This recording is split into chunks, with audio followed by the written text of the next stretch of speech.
77వ గణతంత్ర దినోత్సవాన్ని పురస్కరించుకొని కేంద్ర ప్రభుత్వం 131 మందికి పద్మ అవార్డులు ప్రకటించగా అందులో 5గురిని పద్మ విభూషణ్ అవార్డులు వరించడం జరిగింది.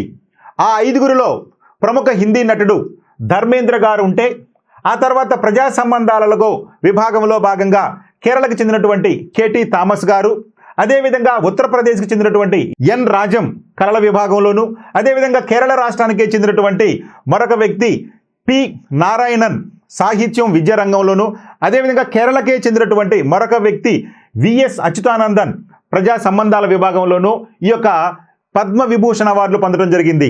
మరి ఈ 2026లో ప్రకటించినటువంటి ఈ పద్మ విభూషణ్ అవార్డుల్లో మొత్తం 5 అవార్డుల్లో 3 అవార్డులు కేరళ రాష్ట్రానికి రావటం అనేది మనం ఈ యొక్క పాయింట్ని గుర్తుపెట్టుకోవాలి. సో కాబట్టి పద్మ విభూషణ్ అవార్డులు 5గురికి వస్తే వారిలో 3 కేరళ వాసులు, ఒకరు మహారాష్ట్రకు చెందినటువంటి వారు, ఇంకొకరు ఉత్తరప్రదేశ్ చెందినటువంటి వారుగా మనం గుర్తుపెట్టుకోవాలి. ఓకే.